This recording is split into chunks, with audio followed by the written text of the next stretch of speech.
Hoy quiero hacer esta entrevista porque, mira, hay muchísima gente en redes que está hablando de salud, de nutrición, de consejos de vida saludable y veo que mucho de ese contenido me resulta un poco superficial. O sea, ya todos repetimos como lo mismo de haz fuerza, cuidado en la menopausia con la pérdida de peso, más proteína, cuida los hábitos porque las dietas no funcionan, etcétera, etcétera, ¿no? También hay contenido de tipo no te pierdas esta receta fácil de calabacín o este plato con 3 ingredientes. Y veo que al final no es malo el marketing, porque el marketing nos ayuda a hacer llegar nuestro mensaje a la gente y entiendo que es necesario, pero al final sí que siento que muchas veces esos mensajes se simplifican demasiado y caen en una especie de capa superficial que de verdad que no aporta nada nuevo, ¿no?, a la conversación. En cambio, tu libro de epigenética nutricional me gustó mucho porque no se queda en la superficie. No caes en reduccionismos tampoco, que es muy fácil en el mundo de la nutrición caer en los reduccionismos de, bueno, pues defender algo por encima de todo lo demás. Pues quien hable de dieta keto, quien habla de dieta antiinflamatoria, quien habla de ayuno intermitente sin parar y ese tipo de cosas, ¿no? Pero tú, aunque digas que me dijiste que no cuando nos conocimos en persona, pues a mí sí que me parece un libro muy divulgativo y que resulta bastante comprensible. Pero, por si no lo resultara del todo como tú dices, que no lo creo, sí que quería entrevistarte para visibilizar un tema que está, creo yo, menos divulgado que la microbiota, que es algún tema que ya todo el mundo conoce mucho, pero que me parece igualmente crucial, y mostrar a todas esas personas que nos puedan escuchar, que son como nosotros, es decir, personas con poco tiempo, ajetreadas, con una vida acelerada, pues cómo medir y mejorar su estado epigenético de forma práctica. Bien, pues nada, encantado de intentar colaborar contigo y hacer una divulgación un poquitín diferente, que tienes razón en todo lo que has dicho, y no fuera malo si solo es eso, sino que es que además mucha de la información que hay fuera no solo es que sea lo mismo de siempre, es que muchas veces hasta es errónea, es muchos mensajes sensacionalistas porque es lo que vende, como en la prensa tradicional, cuando tú atraes con un titular una cosa, pues bebe agua con limón por la mañana que va a desintoxicar tu hígado y cosas así, que hay muchísima sobreinformación y de esa sobreinformación hay muchísima desinformación. El 99% de lo que circula por ahí son mensajes sensacionalistas y bueno, si lo que hubieras dicho que es correcto, por lo menos todos los mensajes fueran ciertos, pues ni tan mal. Pero es que encima Internet está plagado de cosas que yo ni quiero entrar ni quiero ver porque me pongo de mala leche. Muchas veces sin ciencia es para atraer la atención y captar la atención de la gente. Estamos volviendo locos a la gente. La gente ya no nos hace caso porque cada uno dice una chorrada diferente, una cosa, y cuando no es chorrada es una cosa diferente, y líos de dietas, de guerras absurdas.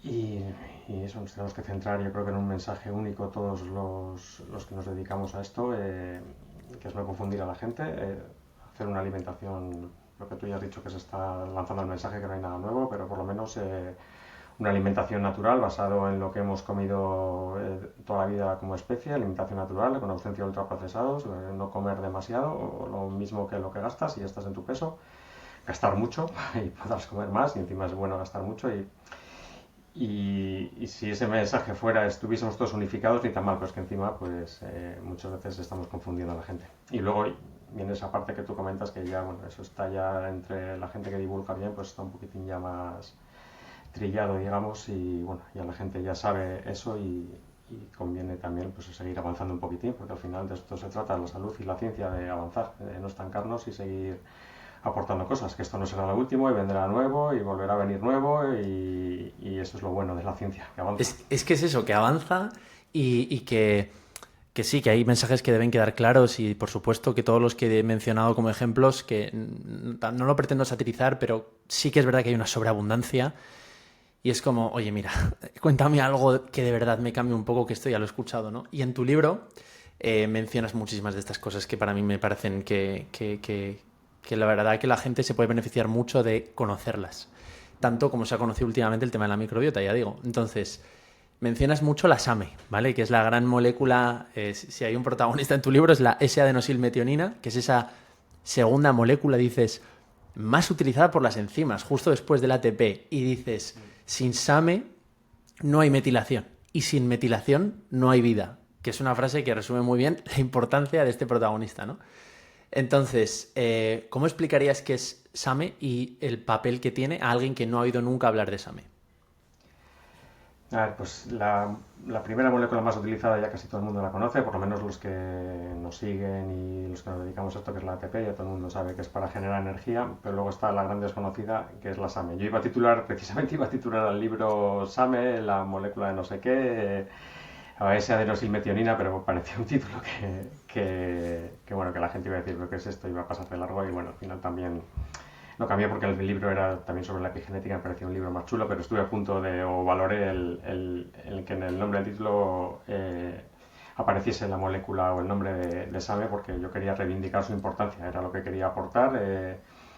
Me encontré con esa molécula hace muchos años de casualidad y luego así de refilón la vi en otro estudio, luego en otro y de eso que ya dices, joder, aquí hay algo, y empiezas a profundizar y se empiezan a abrir ramas y de esa rama otra rama, hasta que estuve muchísimos años, no sé, 10 años, bueno, y sigo, eso, claro, ya es un no parar, porque esto, como decimos, sigue avanzando, pero 10 años se obsesionaba abriéndose ramas, cuanto más aprendía, más lío tenía, llegas a ese punto que dices, jolín, algo más que estudiarlo y seguirlo y tengo un lío de la leche, pero bueno, yo al final llegué a un punto que creía yo consideré que podía ya divulgar sobre ello, ya había ciencia suficiente, yo tenía las cosas mucho más claras, dentro de toda la complejidad pues podía hacer algo un poquitín más esquematizado y como lo he escrito en el libro, de menos, explicando cada proceso de menos a más, para que se pudiese entender y bueno, ya me vi capacitado para escribirlo en el libro.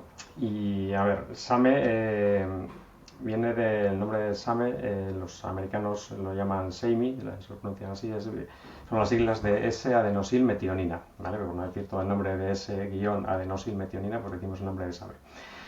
Es una molécula que en el cuerpo, como hemos dicho, es la segunda más utilizada y la usa para realizar procesos de metilación. Es para lo único que se usa. Ahora tenemos que ir tirando el hilo para atrás para que la gente se entere que son procesos de metilación, etcétera. Pero digamos que esa molécula tiene dentro de sí un componente que se llama grupos metilo y ese grupo metilo se dona a otras moléculas. Ella pierde el grupo metilo, lo dona a otra molécula y al donar esa molécula se produce el proceso de metilación. En el cuerpo hay muchísimos procesos de metilación, más conocido y no quiero decir más importante porque todos son importantes, pero el más conocido es el epigenético, que es la metilación del ADN. Entonces, cuando SAMe dona esa molécula al ADN, que es uno de los procesos de metilación, esa parte del ADN se queda silenciada. Ahora tenemos que seguir tirando el hilo para atrás para que el organismo quiere metilar nuestro ADN y silenciar, porque es un proceso epigenético. Al final, sobre todo son por dos motivos, pero el principal es porque en cada una de nuestras células tenemos todo el material genético, todo nuestro ADN, de cómo funciona todo nuestro cuerpo. Da igual que la célula sea una célula del ojo, que sea una célula del hígado, etc. En cada célula está todo el manual de instrucciones, el ADN es nuestro manual de instrucciones, como el cuerpo sabe qué es lo que tiene que hacer y cómo funcionar, porque tiene las instrucciones ahí metidas en el ADN dentro de cada una de nuestras células. Entonces, una célula, por ejemplo, como hemos dicho, del ojo, pues no tiene que leer todo el manual, tiene que leer las instrucciones específicas para ser célula del ojo y para diferenciarse de otra célula. Cada una tiene que leer sus instrucciones. Entonces, cuando se coloca la S-adenosilmetionina, el grupo metilo de la molécula SAMe en esa parte del ADN, queda silenciada y le indica al cuerpo que esa parte del manual no la tiene que leer. Entonces, ese es uno de los motivos para la diferenciación celular, pero luego hay otro motivo que es a nivel global. Hay partes del ADN que están repetidas, que no hay que leerlas, que están dañadas, y también se señaliza con esa molécula, se señaliza qué partes del ADN no se debe leer, que eso es la metilación, lo que se llama la metilación global. que es una de las causas del envejecimiento. La pérdida de metilación y las alteraciones epigenéticas es una de las claves del envejecimiento, que ya en el 2013 Carlos López Otín, que luego lo actualizaron, López Otín y sus colaboradores desentrañaron como una de las claves primarias del envejecimiento, la pérdida de metilación del cuerpo. Entonces, si perdemos metilación, el ADN se vuelve inestable, es lo que se llama la inestabilidad genómica, y eso acelera el envejecimiento y es una de las causas del envejecimiento. Y esta molécula es la que vamos perdiendo con la edad. Entonces vamos perdiendo esta molécula con la edad, el ADN no se puede metilar correctamente, hay inestabilidad genómica, no se produce la inestabilidad que contribuye al envejecimiento. Pero luego hay más procesos de metilación, para sintetizar creatina, la necesitamos para sintetizar serotonina, neurotransmisores, adrenalina, para la visión, para muchísimas cosas más se necesita metilar, no solo para las funciones epigenéticas. Y si es tan importante la SAMe, nos podríamos preguntar, oye, ¿cómo mido mi nivel de SAMe? Esa es una lucha y una guerra que tengo yo, porque se puede medir directamente. En una analítica existe el kit, que es un kit de ELISA. Mucha gente o alguna gente habrá oído los kits de ELISA con el tema del COVID, que eran los que se hacían para las vacunas. Son kits de una empresa que se llama ELISA, y existe el kit para medir la SAMe directamente. El caso es que en España no se puede hacer. En Estados Unidos sí. Pero en España no hay ningún laboratorio que tú vayas, la puedes pedir, y porque cada laboratorio tendría que comprar ese kit para poder hacer esa prueba. Pero claro, no compran el kit porque nadie la pide.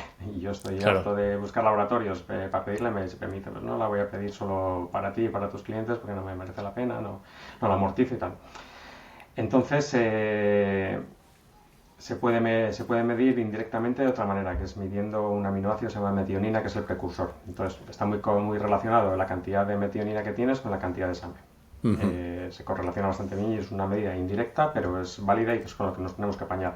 Que es la segunda guerra, porque la metionina se mide en los aminoácidos en suero, en las analíticas, y es un biomarcador que no se pide en la seguridad social y que hay que pagarlo aparte. Uno puede ir a un laboratorio y pagarse los aminoácidos, que no es muy caro, pero unos 25 euros te da a todos, y se puede pedir, pero la seguridad social no lo hace tampoco. Claro, eso te quería preguntar, porque en el libro sí que comentas el ratio metionina-homocisteína. La homocisteína sí se puede pedir.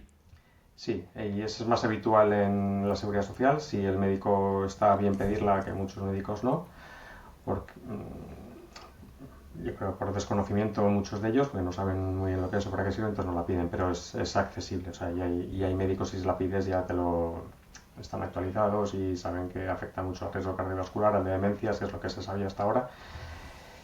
Pero es que afecta, como explico en el libro, no solo afecta a esas dos enfermedades, sino a muchísimas más. Porque si la homocisteína se queda ahí atascada, que esa es otra parte, no sé si me vas a preguntar o no, pero bueno, es otra parte, igual viene después. Si la homocisteína se queda atascada, no se puede reconvertir, porque una de las vías de reconversión de la homocisteína es en más SAMe. Entonces, si se queda atascada, no se convierte en SAMe, entonces no tendríamos SAMe suficiente. O sea, homocisteína sí le podemos pedir al médico, y ya en función de, ahora hablaremos también de eso, de si le parece bien la pedirá o no. Pero metionina, entonces me estás diciendo que no, que el médico no puede pedirla, porque a no ser que vayamos por privado y paguemos un extra de 25 euros, no nos van a dar la metionina. O si hay gente que tiene seguros privados y su médico al seguro privado se la pide, y entonces pues bueno, lo tendría ahí incluida con su seguro privado. Claro que también pagas el seguro, o sea que al final hay que pagarlo igualmente de otra manera. Claro, ¿y tú pedirías si estos parámetros? Social, aunque quiera el médico, lo tienen, no lo hacen. Vale, ¿hay que pedir estos parámetros en todos los casos? O sea, ¿lo pedirías en función, o sea, sin tener en cuenta la edad de la persona? ¿O lo pedirías a partir de una determinada edad? ¿O en qué contexto sí claro, y en qué contexto no? Te lo digo por curiosidad, porque sí, yo sí que la homocisteína me parece un parámetro que a mis pacientes les adulta, recomiendo. Yo lo pediría a partir de la edad adulta, que bueno, al final mis clientes son adultos, a un niño no se lo pediría, pues bueno, porque los niños pues se supone que si no tienen ningún problema genético pues tienen SAMe de sobra, son jóvenes, lo que se va perdiendo es con la edad. Entonces cuanto más daño sufra el cuerpo y cuanto peor lo cuides, menos SAMe vas a disponer. Y precisamente uno de los motivos también del libro no solo era reivindicar la molécula, porque a mí me gusta que mis libros sean teóricos y sobre todo prácticos, porque la teoría sin la práctica no sirve de nada. Entonces, una de las partes del libro y en lo que me focalicé también era en estrategias para reducir la pérdida con la edad de SAMe y poderlo aumentar.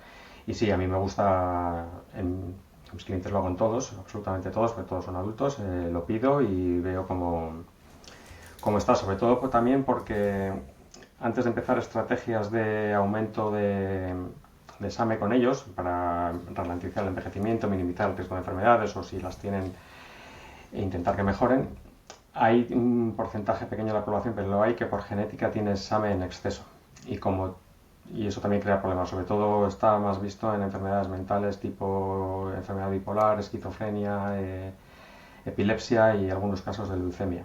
En esos casos se ha visto que por genética el SAMe está elevado. Entonces, si me viene una persona y yo ya sin saber cómo está aquí le pongo estrategias de aumentar SAMe, pues se puede liar gordísima y creo más daño que beneficios. Entonces siempre lo miro en una analítica, me aseguro que todo está bien, que se pueden aplicar estrategias de aumento de SAMe y las aplicamos en su contexto. Yo es que a veces mi experiencia es que le pido al paciente, le doy una hoja de esta es la analítica que necesito para empezar a hacer una intervención a nivel nutricional y a nivel integral, ¿no? A nivel de salud. Pero muchas veces me encuentro que el médico de cabecera pues no le parece del todo bien. No sé por qué, es como si les costara dinero, ¿no? Como si lo tuvieran que pagar extra o... No sé qué pasa ahí. ¿Cómo lo haces tú para que tus pacientes consigan una analítica completa? ¿Cuál, perdona, Alfredo? ¿Cómo lo haces tú para que tus pacientes consigan una analítica completa? Pues a mí me pasa lo mismo que te pasa a ti, me pasa a mí. A ver, como en los médicos, como en nosotros, como en los fontaneros y como en los profesores, hay profesionales buenos, fueras de serie, normales y malos, y otros que mejor que no sé, que se dediquen a otra cosa. Con la medicina pasa lo mismo, hay médicos muy buenos y que da gusto con ellos y otros, pues bueno, te encuentras de todo. Pues eso, no es por la profesión de medicina, sino con cualquier profesión. Y hay algunos que al no haber sido formados quizá en lo que es la homocisteína, quizás en lo que es la metilación, la epigenética, pues porque su formación es distinta y tampoco tienen ganas de saber lo que es, porque también tienen muchísimo trabajo, una cita con mucha gente detrás, que están muy agobiados también, está sobresaturado todo. Pues te dicen esto para qué sirve, esto no sirve para nada, los aminoácidos, te encuentras eso, los aminoácidos, esto para qué lo quieres, y como si el cuerpo funcionara con fármacos y no con nutrientes. Es que, cojones, es que comemos porque la comida tiene nutrientes y nuestro cuerpo funciona con nutrientes. ¿Cómo que no sirve nada saber tu metionina, tus niveles de glicina, tus niveles de taurina? Se sorprende cuando pides aminoácidos en suero. ¿Esto para qué? ¿Cómo que esto para qué? Es que el cuerpo funciona con aminoácidos, funciona con vitaminas, funciona con minerales. Si tienes un déficit de esto, todas las funciones que dependen de esto van a estar comprometidas. Y como el cuerpo todo es un organismo complejo y todo está conectado con todo, va en cascada. Pues te encuentras médicos para aquellos otros al revés, encantados y tal, y los que no, muchos incluso preguntan. Y ahí ya dependes, no se puede hacer nada, es que dependes de con quién el médico con el que des. Yo, pues estás con un médico u otro y pues tiene a bien hacértelo la mayor parte posible, pues genial. Y si te mira menos, pues el resto, normalmente el paciente va, si quiere, va a completarse por privado pagándoselo él, a un laboratorio privado. Necesito esto, que nos lo ha mirado el médico de cabecera y completamos así. En el libro también haces referencia, además de la SAMe, a la acetilación, que es el otro gran proceso de epigenético, ¿no? Está la metilación por un lado, que ya has hablado que es silenciar, y por el otro hablamos de lo contrario, que es expresarse, activarse, activar genes, que es la modificación de histonas, y dentro de eso está la acetilación. Y también la desacetilación. Pero bueno, tengo una duda al leerlo, porque pienso, vale, acetilar activa. Y para quien nos escucha, ¿no? También y quien no ha oído hablar de esto, ¿cómo explicarías por qué nos interesa como ser vivo activar genes? Claro, ese es otro proceso epigenético. El que hemos hablado es la metilación, luego hay más, que es la modificación de histonas. Y dentro de la modificación de histonas hay muchas. Las histonas, rápidamente para los que nos escuchen, son como unas proteínas alrededor de las cuales se enrolla el ADN. El ADN mide 2 metros, es un hilo de 2 metros y se estirara y tiene que plegarse de tal manera que quepa dentro del núcleo de la célula, increíble. Y entonces se pliega alrededor de las histonas y cuando está plegado está cerrado, inaccesible y esa parte no se expresa. Entonces, la modificación de histonas, hay otra molécula que ya no es el grupo metilo, es un grupo acetilo, que cuando se posa en esa parte del ADN, se pone ahí, se desenrolla el hilo se descompacta un poquitín y se hace accesible y esa parte se puede leer y expresar esos genes. Es un tipo de proceso epigenético mucho más dinámico que el que hemos dicho al principio, el que depende del ASAMe, porque se adapta muy rápidamente a las circunstancias cambiantes del entorno, se activan, se desactivan y hay genes que en ciertas circunstancias necesitan estar activados y necesitan esa acetilación. Haces deporte y activas los genes que están involucrados en la biogénesis mitocondrial, en crear nuevas mitocondrias para crear nuevas mitocondrias, o sea, que sean más eficientes las actuales. Luego tenemos genes que son específicamente antitumorales, que luchan contra las células cancerosas, que cuando hay células cancerosas, a partir de cierta edad, las tenemos todos, lo que pasa en nuestro sistema inmune, cuando no se produce el cáncer, no es porque no haya células precancerosas, sino porque nuestro sistema inmune puede luchar contra esas células y no se extienden. Entonces necesitas activar genes que sean anticancerígenos. Entonces, claro, necesitas acetilar esa parte para que se expresen. Es otra parte fundamental, otro proceso fundamental de nuestra biología. Ahora me estoy leyendo el libro de López Otín, precisamente, el de la levedad de las libélulas, y me hizo gracia que decía que al final la cuestión fundamental de cada gen, la pregunta fundamental es ¿me expreso o no me expreso? Como claro. Hamlet. Claro, y tú todo el libro hablas de estos dos contrapesos, ¿no? Que también es mucho de homeostasis, ¿no? Por un lado... López Otín también, sí.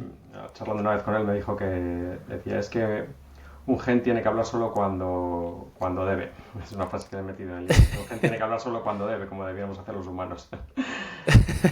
Que te escribe el prólogo, además, nada menos. Sí. Escribió el prólogo. Tuve la fortuna de que accediese y a leer el manuscrito, mi primer manuscrito, trabajé con él para mejorarlo. Y me aportó infinitas sugerencias, que el libro, lo que digo en agradecimiento es que el libro, si todo lo que tiene de bueno, lo tiene de bueno gracias a él y el resto es mío porque, bueno, evidentemente fuera de serie así, pues todas las sugerencias que me hizo tenían muchísimo sentido y el libro mejoró muchísimo y luego me escribió el prólogo, o sea que más agradecido no puedo estar. Tú siempre, claro, dices que también te gusta hacer una parte teórica y una parte práctica y el libro es que, claro, yo por eso me han surgido tantas dudas, porque no porque esté mal escrito, sino porque lo quieres usar toda la información, creas muy bien explicas muy bien cuál es el estado de situación y te haces cargo de la importancia de todas estas moléculas, de todos estos procesos, inmediatamente como persona que quiere cuidarse más, vivir mejor, etcétera.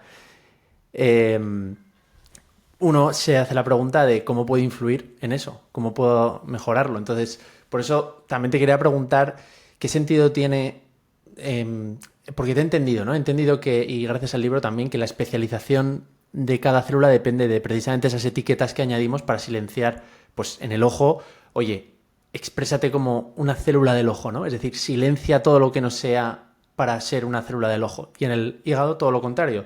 Silencia lo que sea específico del ojo y del resto de células y expresa solo lo que es del hígado. Pero fuera de eso, ¿por qué el cuerpo mantiene en su ADN, siendo todo lo sabio que es?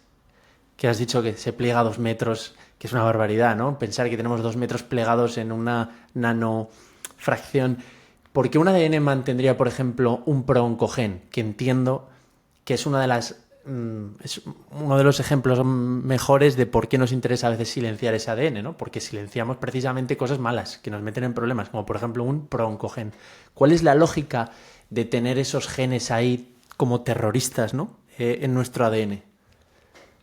No tengo ni idea. Vale. Tengo ni idea. Es una pregunta que está bien que me la hagas y la voy a mirar luego, porque claro, seguro que tiene un sentido, pero yo ahora mismo no sé si se sabe si sí tiene un sentido, pero si está ahí es por algo. Lo que no sé es por qué.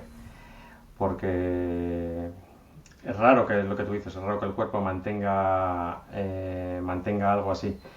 Entonces, pues es un tema que podría mirar si hay algún estudio al respecto de por qué mantiene esto, que no, si te soy sincero no tengo ni idea. Así que, mira, Es que tú conoces mucho de evolución, hablas mucho de una perspectiva de alimentación evolutiva, entonces me interesaba y me interesa sobre todo que la gente que nos escucha entienda, pues eso, cómo influir positivamente en esto. Y quiero entrar en la parte del libro práctica, de la suplementación y todo esto, que es un tema muy de moda, pero a día de hoy yo creo que casi todo el mundo consume por lo menos un suplemento, ¿no? Que puede ser magnesio, creatina, bueno, omega 3 en la menopausia ya ni hablemos. Y el otro día escuchaba una entrevista que le hacían a una endocrino británica y básicamente esta mujer se venía a cargar básicamente toda la suplementación. O sea, toda esta ola de suplementación venía a decir que era una necesidad que nos habíamos creado, pero que a día de hoy en la sociedad actual, que es cierto que tenemos bastante margen de mejora en cuestión de alimentación, pero que bueno, que no comemos, o sea, que comemos mucho mejor que hace siglos. O sea, que ahora ya no hay grandes problemas, por ejemplo, como el escorbuto, que sí que puede justificar pues, vitamina C y demás. Y salvando algunos casos, como por ejemplo el ácido fólico en embarazadas, esta mujer venía a decir, casi todos los suplementos es una pérdida de dinero. Es una pérdida de dinero y los claimers estos de salud, de regula tu sistema inmune, mejora la relajación de los músculos, bueno, es un tema. Claro, por otro lado, están las recomendaciones nutricionales de suplementos, ¿no? O sea, el valor nutricional del nutriente, el VRN, ¿no? Y piensas, vale, suficiente no es óptimo.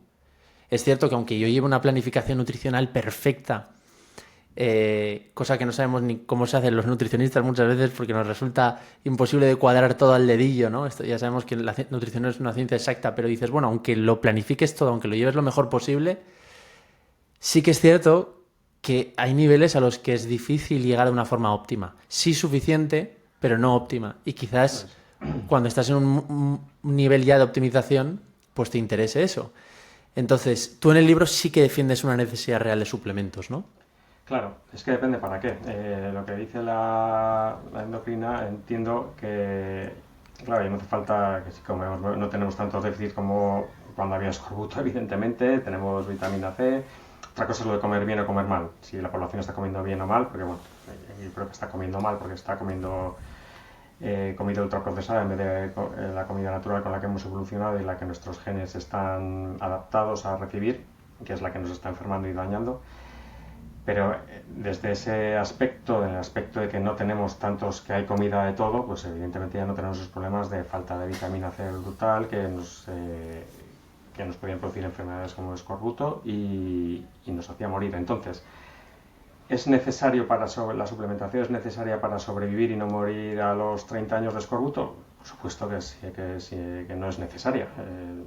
Comes un poquitín, sobrevives, puedes vivir, depende de tus genes también, puedes vivir un poco más, o de el resto de hábitos, un poco menos. Si tienes mala suerte o te cuidas mal, pues igual tienes una enfermedad cardiovascular 55, pero tú ya has sobrevivido y has transmitido tus genes, que es lo que interesa en la naturaleza, transmitir información y transmitir información genética. Luego ya sobramos un poco aquí en el planeta y estamos diseñados para morirnos, para ir envejeciendo. Y sí, para sobrevivir, evidentemente no hace falta suplementarse. Ahora, si una persona quiere minimizar el riesgo de enfermedades, quiere llegar hasta la edad adulta siendo plenamente funcional, con una energía alta y en un cuerpo joven, ralentizando el envejecimiento, para mí es esencial, porque es lo que tú dices. Una cosa es los rangos donde uno no entra en déficit o en superávit, que es un rango muy amplio, los que se usan para sobrevivir. Claro, si te sales de esos rangos que son tan amplios, pues ya estás jodido. Pero luego entre esos rangos hay un punto óptimo donde los estudios indican que hay menos muerte por todas las causas. Es decir, no es lo mismo tener un biomarcador aquí que aquí, aunque esté dentro del rango. Porque que tú estés dentro del rango significa que ese nutriente, o el rango que estudiemos, tiene para realizar las funciones principales de supervivencia, que siempre son las dos o tres más importantes. Pero luego de cada nutriente y de cada cosa derivan muchísimas funciones secundarias, no solo las dos o tres principales de supervivencia, que están más enfocadas a a la optimización y a la supervivencia a largo plazo. Entonces, lo principal es sobrevivir a corto plazo y luego ya el envejecimiento, pues bueno, ya es otra historia. Entonces, si no tienes un déficit y estás dentro del rango, pues sí, tienes para las 2-3 funciones principales para sobrevivir, pero no tienes para todas las secundarias. Entonces el cuerpo va a funcionar mejor cuando ese biomarcador está en su sitio. Y para eso, para mí, no se puede hacer sin suplementación. Tú primero tienes que mirar con una analítica dónde tienes cada cosa y luego, si tienes un déficit de magnesio y quieres llevarlo a su punto óptimo, a 2,3, 2,4, pues es que no lo vas a hacer comiendo chocolate, ni cale, ni nada. Por mucho que te alimentes en alimentos ricos de magnesio, además si te centras en esos para subir el magnesio vas a tener déficit en otros porque si te centras en unos alimentos y comes más de esos para subir un biomarcador, un mineral o una vitamina, pues vas a tener que desplazar otros alimentos. Entonces, si tu objetivo es llevar la salud a tu excelencia, para mí la suplementación adecuada es fundamental e indispensable. Es imposible tener cada biomarcador solo con... Es muy bonito decir, no, si comes un poco de todo y comes bien, no necesitas suplementarte. Bueno, sí, depende para qué. Si quieres no conformarte con el 6,5 con un bien, un notable bajo, pues sí, pues vale, genial, tú vas a vivir y si te cuidas vas a tener una vida bien. Pero si quieres ir a por el cum laude, lo siento, pero yo no lo veo de otra manera. Claro, dices adecuado entiendo que es, como tú dices, ¿no? Partiendo de primero un análisis de situación, cómo estoy, analítica. Y en función de eso suplementar, no un multivitamínico y para adelante. Porque la gente muchas veces me llega a consulta y no, me estoy tomando B12, estoy tomando magnesio, pero tú sabes cómo tienes los niveles de B12 y magnesio. Ah, no. Y pues igual no tienes un déficit, igual los tienes bien y no necesitas magnesio y necesitas selenio. O zinc, o B6 en vez de B12. O sea, la gente se suplementa y muchos profesionales suplementan sin saber los niveles de cada cosa y yo no lo entiendo cómo se puede hacer eso. O sea, no... Es como... Y peor son los multivitamínicos. No, me tomo un multivitamínico, que los multivitamínicos llevan un poco de muchísimas cosas. Entonces es como coger unos dardos en un manojo y tirarles así a la diana a ver si alguno hay suerte y va al centro. Pero bueno, hay que suplementar con lo que hay que suplementar. Probablemente un multivitamínico te estés suplementando con cosas que no necesites, porque como lleva de todo, porque lo tengas bien y no necesites, y de lo que realmente necesitas la dosis es insuficiente. Entonces, bueno, para mí las analíticas son fundamentales. Yo nunca suplemento sin analíticas, no sé cómo está el cuerpo. Uno puede intuirlo pues con la entrevista, sus patologías, y está bien intuirlo, pero hay que asegurarse. Claro, pero también hay cosas que igual no puedes ver en una analítica, ¿no? Por ejemplo, la creatina. Claro, hay suplementos que igual... No es en una analítica, pero yo no suplemento creatina porque yo cuando suplemento creatina es para ahorrar. Como hemos dicho al principio, una de las funciones de la SAMe es ahorrar, sintetizar creatina. Entonces, tú si te la tomas exógenamente, tu cuerpo ya no la tiene que sintetizar. Ya saturas los depósitos de fosfocreatina, ya no tiene que sintetizar creatina, entonces liberas mucho SAMe. Ya tienes SAMe de sobra para otras funciones que hemos dicho que se pierden con la edad. Pero yo miro en los aminoácidos en sangre, antes de suplementar con creatina, miro cómo está la metilación, por si hay algún caso, como te he comentado, de estos que tiene un problema de exceso de SAMe. Entonces, si lo suplemento con creatina, va a tener más SAMe todavía disponible, le estoy agravando el problema. Y la creatina es un suplemento súper seguro, barato, probablemente junto con la cafeína el más estudiado. Tiene un perfil de seguridad altísimo y hay estudios a largo plazo y no hay problema de suplementar, pero a mí me gusta también mirar los aminoácidos en suero. Por si acaso me encuentro con una persona que es hipermetiladora, es decir, que metila además. Entonces la creatina, seguro que si alguna persona...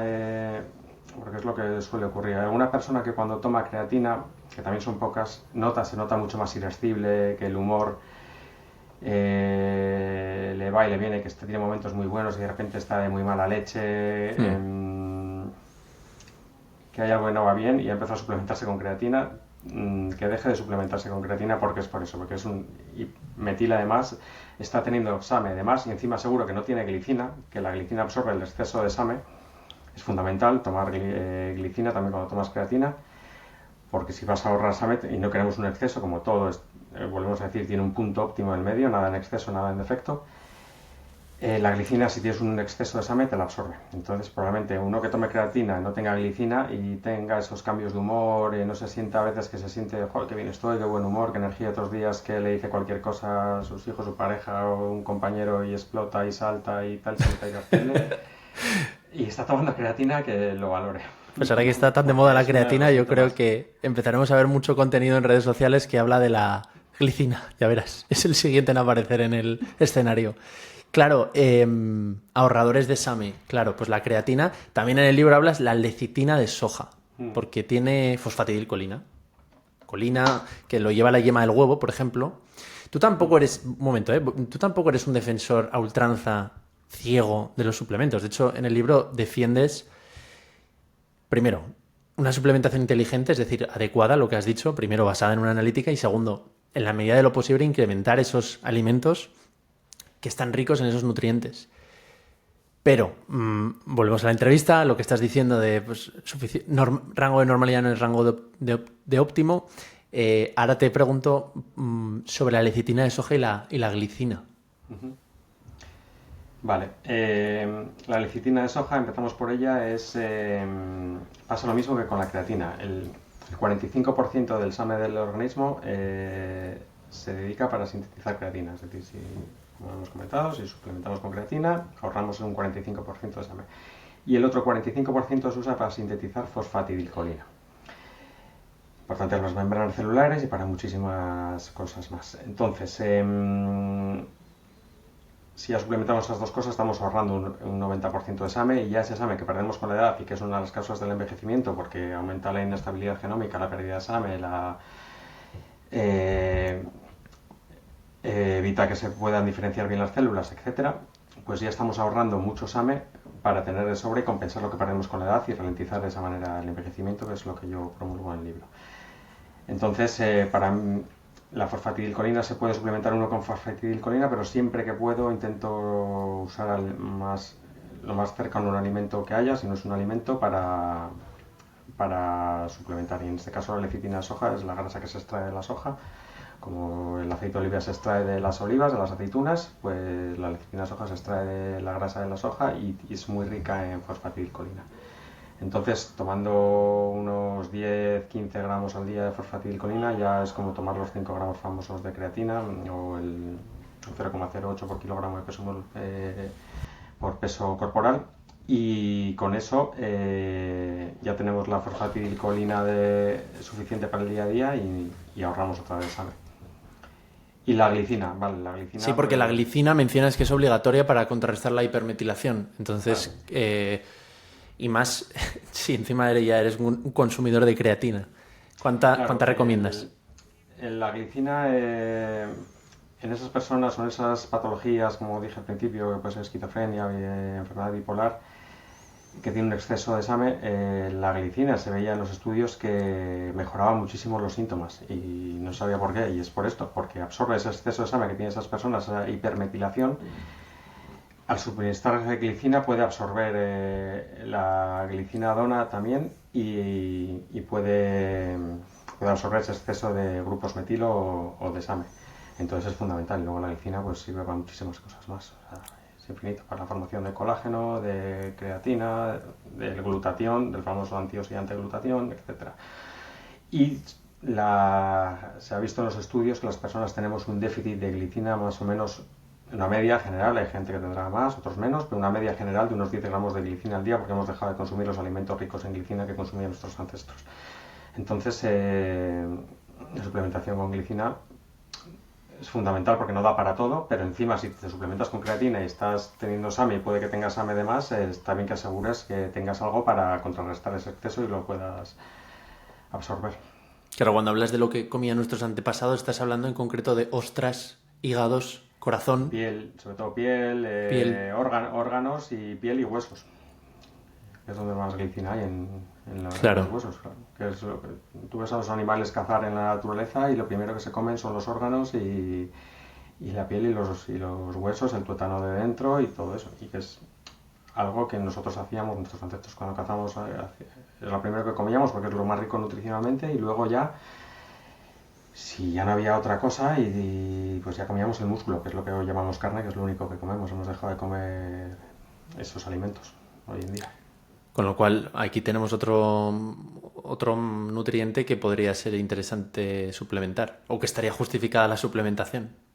Sí, la glicina para mí es un suplemento de mis suplementos favoritos. También, además, evolutivamente es como la creatina, no me da problemas suplementar con glicina porque estamos adaptados genéticamente a ingerir glicina, porque está en los alimentos desde millones de años de evolución. Entonces no es lo mismo que suplementar con otra cosa diferente. Con la glicina estamos adaptados. Pero, cuando pido aminoácidos en suero para ver la SAMe, entre esos aminoácidos viene la glicina. Entonces también miro los niveles de glicina, porque bueno, puede que esa persona en concreto no necesite suplementar con glicina porque tiene sus niveles en su punto óptimo. Entonces vuelvo a lo de las analíticas, aminoácidos en suero, y ahí vemos sus niveles de glicina y si le hace falta, pues suplementamos con glicina, por supuesto. Bueno, más que SAMe, en los aminoácidos en suero has dicho que ves metionina, ¿no? Metionina, sí. Claro, y glicina también. Claro, claro. Claro, la glicina también se puede ver, y la taurina.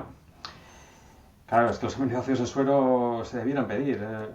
Los aminoácidos tienen su función, como hemos dicho, principal, y si no tienes los aminoácidos bien en su sitio, y luego también puedes ver los aminoácidos ramificados, la leucina, isoleucina y valina, y te haces una idea del nivel de proteína que come esa persona al día. No hace falta estar calculando. Exacto. Tú ves los aminoácidos en los ramificados y ves si los tiene por debajo de lo normal, ya ves que no está tomando esa persona proteína suficiente, y hay que insistirle en que aumente la proteína. Y luego ves la taurina, que es que la taurina también es otro aminoácido fundamental que se comporta como aminoácido y como antioxidante fuera de la célula. Tenemos el glutatión intracelular y luego tenemos la taurina, que es el antioxidante extracelular. Y si tenemos la cisteína, es el precursor del famoso glutatión, ¿vale? Tenemos la cisteína, que es precursor del glutatión, pero también el precursor de la taurina. Entonces se tiene que dividir en dos.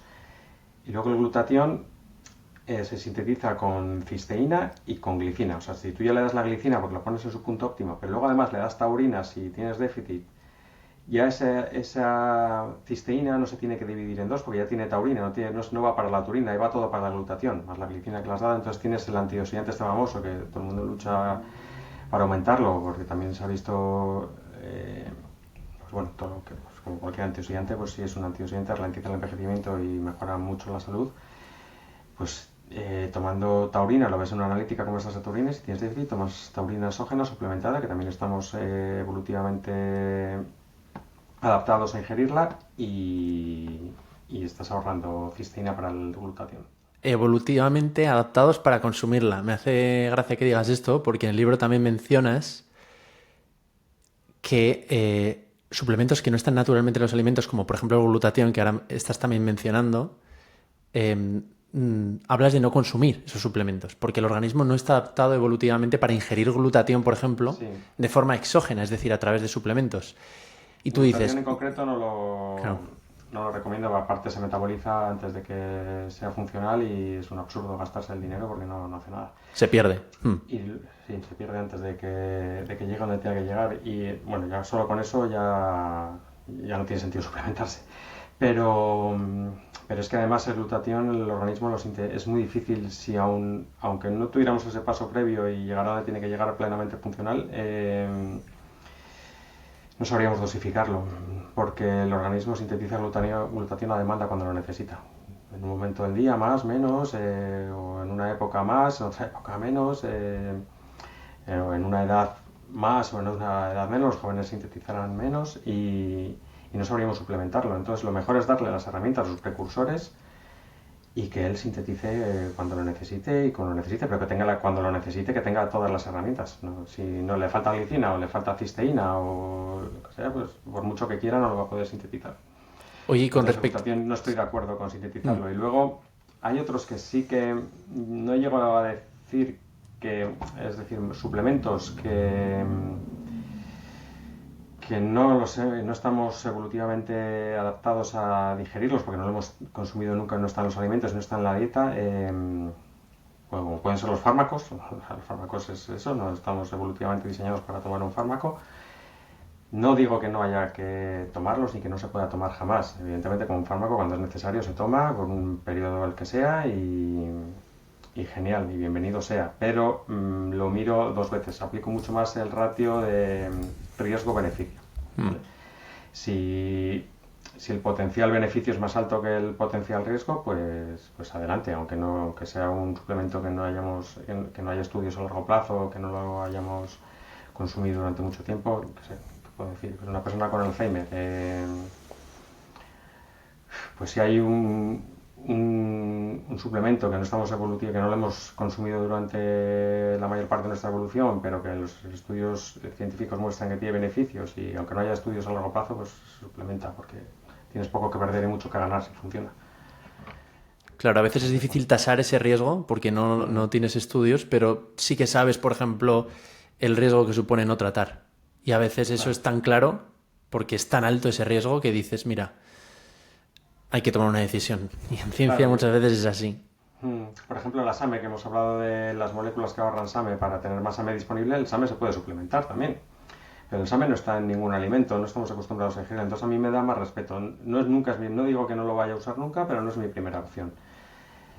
Me lo pienso más. Claro, me viene una persona con una patología grave que necesita aumentar, que la una analítica necesita aumentar muy fuerte la capacidad de metilación, que tiene un déficit muy gordo, pues y la patología es importante, pues sí, pues le suplemento con una dosis pequeñita y me ayudo, pero o sea, no quiero decir que no lo vaya a usar nunca, ni que no se pueda usar nunca un suplemento que no ha convivido con nosotros durante muchos años, que no lo hayamos tomado nunca, pero bueno, que lo miro más y nunca es mi primera opción y luego lo miro con lupa. Y en el caso de la taurina, es lo que has dicho, ¿no? Al final es mirar aminoácidos en sangre, tus niveles de taurina, pero entiendo que si una persona se ejercita a un nivel intenso, o sea, ya hace entrenamiento moderado o alto, se puede beneficiar de un suplemento de taurina.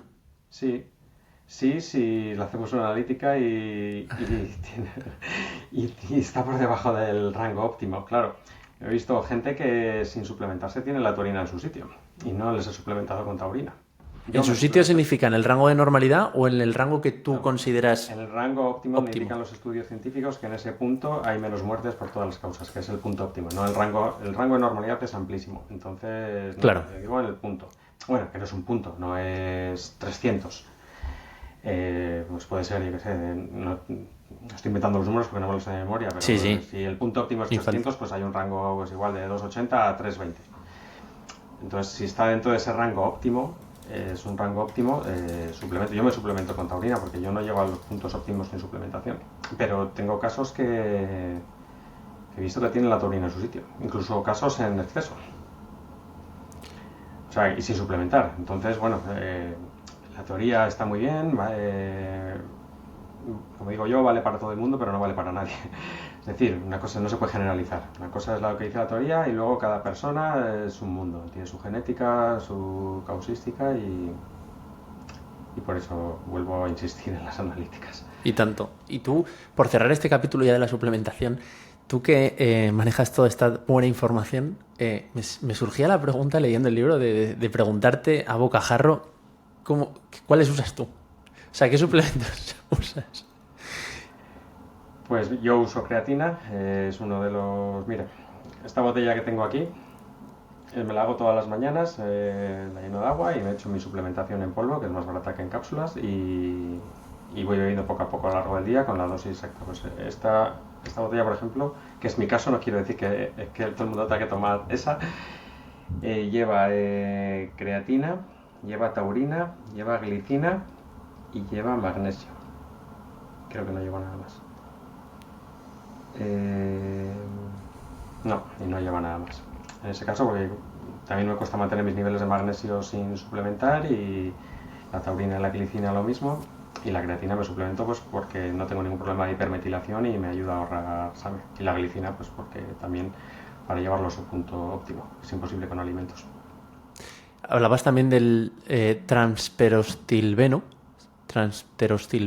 sí, que es es un subproducto del resveratrol que es más biodisponible que el resveratrol a palo seco, sí, porque el resveratrol es pasa lo mismo, si no me he enterado mal, que con el glutatión que has mencionado antes. Pero luego dices, claro, son 100 miligramos al día dividida en 2 tomas separadas de 50 miligramos.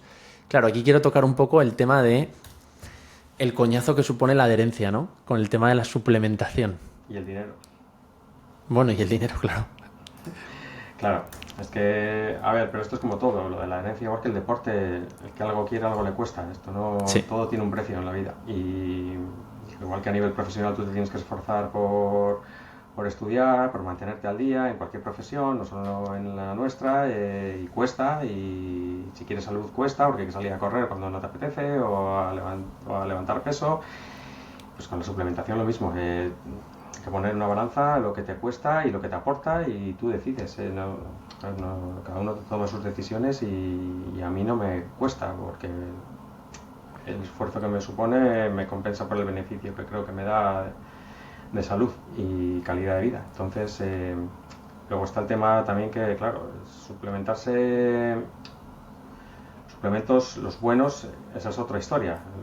Suplementos, un suplemento omega 3 te puede costar 1,30, te puede costar, no, es que yo he visto en el supermercado por 12 euros y el que tú me mandas cuesta 60.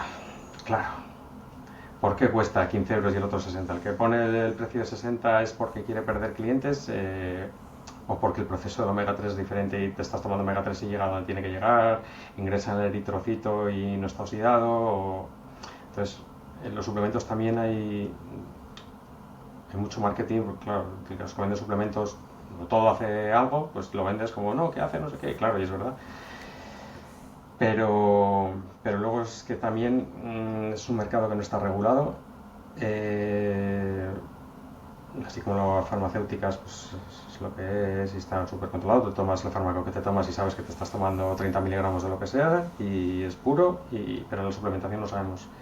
Entonces la suplementación buena es cara. La poca que hay de fiar es cara y es un coste mensual el suplementarse para llegar a los sitios que yo he mencionado antes que hay que llegar. Y luego la adherencia, bueno, la adherencia ya, pues bueno, sí. Aparte tomo esto, pero eso te lo he dicho en polvo, pero luego yo tomo omega 3 en cápsulas también todos los días, el omega 3 suma, y tomo vitamina B9 también metilada, activa, porque tengo el famoso polimorfismo del gen MHTFR, que la vitamina B9 que ingiero de los alimentos, que siempre es inactiva, que luego el cuerpo la tiene que convertir en activa y metilar, tengo un problema genético que no lo convierte bien, entonces me tengo que suplementar con vitamina activa para que no se me acumule la homocistina, porque precisamente la vitamina B9 activa, una de las vías de reciclar homocisteína y que no se acumule es la B9, y también me suplemento con vitamina B9 metilada. La B6 y la betaína también ayudan al reciclado de homocisteína, ¿verdad? Lo he aprendido del libro. Tres vías, una depende de la vitamina B6, otra de la B9 y la B12 y otra de la trimetilglicina, el TMG o betaína.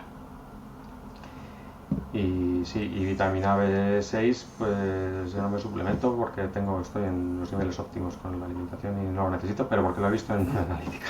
¿Vale? Ahí estamos. Si tuviera que suplementarse porque estoy fuera de rango, que los rangos están todos expuestos en el libro porque el que tenga curiosidad, pues si tuviera que suplementarme con B6, pues me suplemento con B6. En mi caso, Sí, recomiendo mucho la lectura del libro, mucho más allá que los rangos, es por todo lo que se aprende y el viaje que haces en el libro, que es, ya digo, no es un contenido superficial y de verdad es muy importante. Otro temazo que toca es la longevidad, lo has mencionado antes con el tema de los hallmarks of aging, que mencionaba López Otín, ¿no? El tema de las alteraciones epigenéticas, que es otra de esas claves que nos hacen envejecer más o más rápido.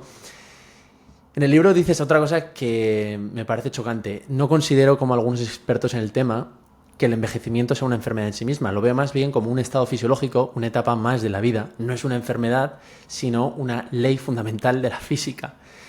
2023, datos de España. 83,77 años es la esperanza de vida media, siendo 81,11 en hombres, 86,34 en mujeres.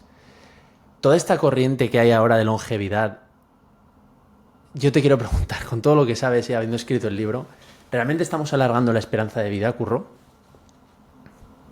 Estamos alargando la esperanza media de vida, que es diferente que el techo longevo. El techo longevo no lo estamos alargando. La esperanza media de vida, claro, es que aquí hay un concepto que mucha gente lo confunde, porque dice, no, vivimos más, claro, esperanza media de vida, es decir, poniendo un ejemplo chorras, si nuestros ancestros en un parto nacían 4 y morían 2 en el parto, porque como los animales paríamos en la naturaleza y no había los medios de hoy en día, y morían 2 y luego esos 2, los otros 2 llegaban a los 80 años, pues la esperanza media de vida son 40 años. 2,0 y 2,80, ¿vale? Estoy exagerando los números para que Sí. se entienda.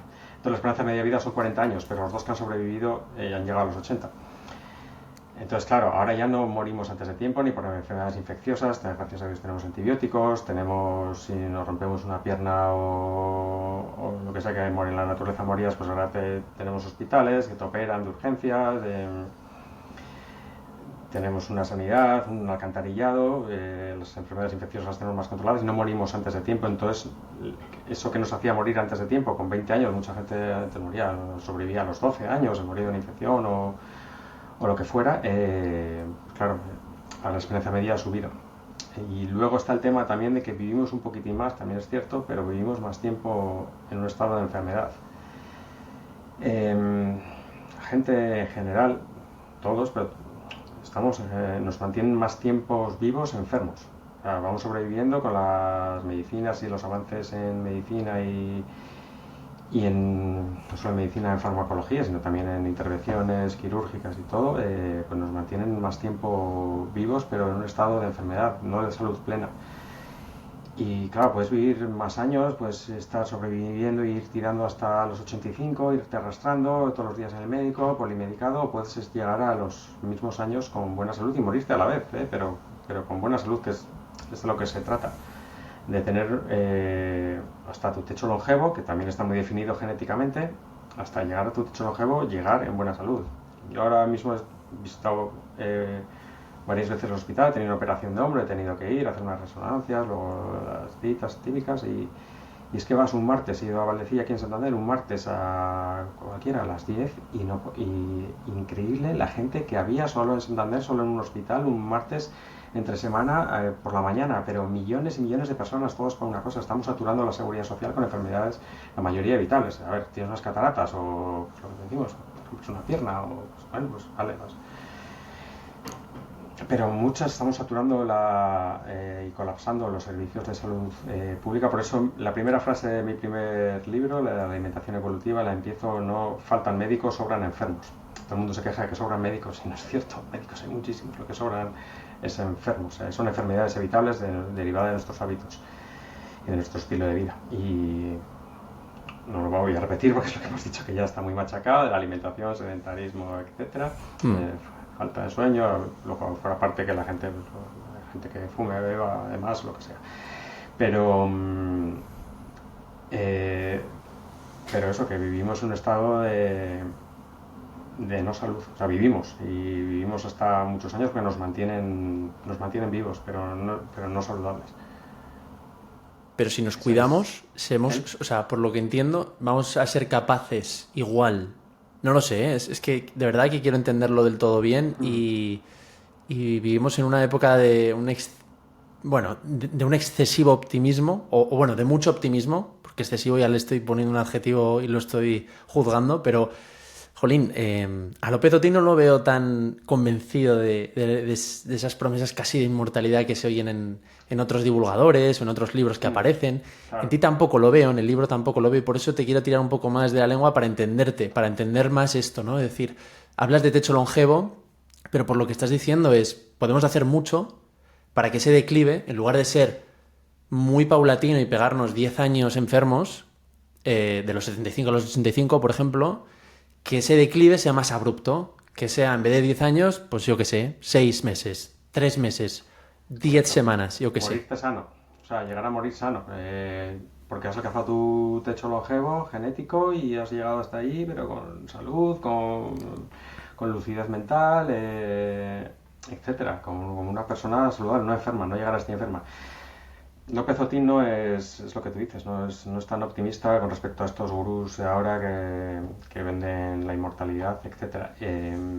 Yo cuando hablo a López Otín, yo lo que hago es escuchar y aprender y callarme, porque si habla él, yo no soy nadie para decir una opinión contraria, porque él son los mayores expertos a nivel mundial y luego no solo es que sepa, sea de las personas que más sabe de longevidad, es que luego es coherente, no tiene una necesidad de vender ningún mensaje de marketing porque no gana dinero con ello, como todos estos gurús del envejecimiento y de la inmortalidad, que hay un negocio detrás muy, muy gordo, y con unos mensajes que en mi opinión, la misma opinión que tengo de López Otín, son absurdos, pero están lanzándolos pues, bueno, por interés comercial. Que si se va a llegar a alcanzar la inmortalidad y esto que nos comentan, yo creo que como humanos no. Luego todo el tema está en que si cómo avanza todo con la inteligencia artificial, siendo híbridos, en lo que se llama el humano 2.0 y ahí no lo sé. Supongo que se pueda hacer porque tampoco hay ninguna ley específica que diga que nos tengamos que morir. O sea, entonces yo creo que como humanos, soy de la opinión del López Otín, nos tenemos que cuidar, probablemente podamos vivir un poquitín más, porque si no te mueres de un ataque al corazón a los 76, entonces vas a vivir un poquitín más, claro, porque te estás cuidando, entonces vives más. Vas a vivir unos años más, pero tu genética yo creo que establece un límite y está claro en la especie humana. Hay unos pocos centenarios que tienen la suerte por genética de llegar ahí y el resto, pues la gente normal, entre comillas, porque esos son rarezas, que incluso hay gente centenaria que incluso fumando y bebiendo sus genes son tan protectores, pero que llegan ahí. Pero es muy poquita gente, el resto de los humanos tenemos que cuidar y sobre todo si queremos, lo que tú dices, si queremos llegar a nuestro techo longevo con salud y con energía y erguidos y no agachados, y no con polimedicados, sino en el médico y con lucidez y sanos, lo que es sano, funcionales, más que vivir más años. O sea, ¿tú crees más entonces en la posibilidad de morir sanos? O sea, te marcas ese horizonte más que aumentar el techo longevo de forma indiscriminada de toda la población, que ahora parece que vamos a vivir 110 años o 120. Es que es lo que dice López Otín, no hay nada ahora que indique que eso es posible. Nada, cero. ¿Que pueda ser el futuro? Puede ser, ¿por qué no? Sobre todo eso, si nos convertimos en híbridos, medios humanos, medio máquinas Pero ahora mismo, como humanos, no hay nada que diga que tomes esto y que vayas a vivir, que tu techo longevo sea los 100 años y vayas a vivir 150. Es que no existe. No, menos la inmortalidad. Entonces, ojalá o no sé, pues depende. Algunos dirán que ojalá. Yo tampoco aspiro a ser, si aunque pudiera no aspiro a ser inmortal, yo creo que llegaría un momento que me cansaría de vivir. Y no querría vivir, y igual el mundo además que viene no me gusta también, y no quiero verlo. Pero... ¿Qué va, hombre? Con lo activo que tú eres y te encanta hacer surf. No lo sé. Yo te veo con 115 años ahí haciendo surf. Pues mira, te voy a decir... en la bahía. Aquí, te voy a decir un objetivo que tengo, eso os lo he contado a mi mujer. A ver. Que es mi foco. Yo quiero ser campeón del mundo con 80 años de 1500 metros. Toma ya. Entonces, bueno, y por supuesto si puedo seguir haciendo surf a esa edad y jugar unas palas aquí en el Sardinero y todo eso, pues mejor. Pero... Y pienso conseguirlo no por facultades genéticas. Si hubiera tenido facultades genéticas hubiera sido campeón del mundo con 28 años. Claro. O sea, lo que quiero hacer es llegar a los 80... Por falta de competencia. Llegar más saludable que el resto de 80 años y que yo llegue en un cuerpo, tener 80 años, que llegue en un cuerpo de 65 y el resto llegue en un cuerpo de 80 años o de 85 y poder competir con los que tienen mejor genética y facultades genéticas físicas, poder competir porque compito en 80 años pero con un cuerpo de 65 por decirte algo. Ostras, esas son las Olimpiadas del mérito, ¿eh? Esas son las Olimpiadas del mérito, mucho más que las actuales, que bueno, hay mucho trabajo detrás y mucho entreno, pero es verdad que es un poco lotería genética. ¿Quién está ahí? Los que están mejor dotados, pero a los 80 ahí están los que de verdad más se lo han trabajado y a largo plazo lo han trabajado mejor, ¿eh? Ojo, ¿eh? Me gusta. Es unas Olimpiadas que premian el largoplacismo. No podría competir porque lo que intento es que el paso de los años juega a mi favor, haciendo todo lo que estoy haciendo, todo lo que hemos comentado y pues eso, ralentizar el envejecimiento y llegar con plenas facultades y con mucha salud. Entonces esa es la idea, sí. Ese es un objetivo que tengo ahí a muy largo plazo, que es cada uno tiene que buscar sus motivaciones y sus cosas para lo que tú has dicho, la adherencia precisamente de tal, pues esa es una. Me parece una visión muy potente. El otro día me decía una amiga también que ella se veía a sí misma, o bueno, que se cuidaba para intentar llegar a esos 80 años haciendo yoga. Y creo que esas imágenes que nos creamos en la cabeza son Son muy muy potentes. Cada uno se tiene útiles. que buscar su motivación. Otros, yo qué sé, Sí, pues poder coger a tus nietos y levantarles así justo. y disfrutar de ellas. Cada uno encuentra la motivación donde quiere. Y bueno, yo he puesto eso, es un ejemplo. Bueno, no es solo eso. Yo quiero llegar plenamente funcional, disfrutar de la vida, poder viajar, poder hacer cosas. Lo que te he dicho, pues si puedo estar haciendo surf con 80 años, pues genial. O jugando unas palas o tener la cabeza lúcida y seguir pudiendo estudiar y aprendiendo cosas. Tener calidad de vida, al fin y al cabo. Exacto. Estamos todo el Años. rato en Sí, el sí. médico, cuando no es por una cosa es por otra, me duele aquí, vas sufriendo, vas tirando y tal, pues eso para mí no es calidad de vida. Exacto. No somos invulnerables, pero podemos hacer mucho para darle mucha vida a los años que tengamos de techo. Luego ya la lotería de cada uno genética, pues Bueno, ahí ya no puedes hacer nada. Con la genética no puedes hacer nada, con la epigenética sí, ahí vamos. pues recomiendo mucho tu libro, la verdad, a todo a todo el mundo que le interese indagar más en este tema, que creo que de verdad es un tema que deberíamos hablar más de él y tener casi a la altura de la microbiota, que es otro gran tema popular y que hace años nadie hablaba de eso y ahora se habla, pues igualmente. Y creo que tu libro es una referencia en el tema. No hay mucho escrito y sigue escribiendo, por favor. Es que me ha A mí es gustado lo que más me mucho. gusta, ¿eh? A ver, ojalá sea lo que tú dices, que se hable, precisamente uno de los motivos del libro era eso, reivindicar el papel y bueno, ojalá vengan muchos libros después de otra gente, se empiece ya a hablar y a divulgar y sea otra cosa más sobre la que podemos actuar para mejorar nuestra salud, una nueva. Y ojalá, vamos, lo que tú dices de escribir, a mí es lo que más me gusta, es la parte de mi trabajo que más me gusta. Es lo que hago según me levanto. Me decía un cliente el otro día que él se levanta todos los días como si fuesen los Reyes Magos porque le encantaba su trabajo. Entonces se levantaba con esa ilusión de hacer cosas que guay, que puedo hacer esto que me gusta. Y a mí me pasa, yo me despierto a las 5, 5 y media y hasta las 8 que se levanta la familia en casa es una hora de tres, casi entre 2 y 3 horas de silencio que dedico solo a eso, a leer investigaciones, a estudiar y luego a escribir sobre lo que aprendo para trasladarlo en libros o en mi blog. Y es la parte que más me gusta de mi trabajo. A mí me gusta también ayudar a las personas a mejorar su salud y su calidad de vida, es muy satisfactorio y reconfortante, pero la parte que más me gusta es esa, precisamente la de investigación, aprendizaje y divulgar. Pues espero que todos los que lean tu libro y que hayan escuchado esta entrevista se animen a probar esos pequeños cambios que pueden marcar una gran diferencia. Así que Ojalá. muchísimas gracias, Curro. Nada, gracias a ti por invitarme, Alfredo, y ya a ver si quedamos otro día y charlamos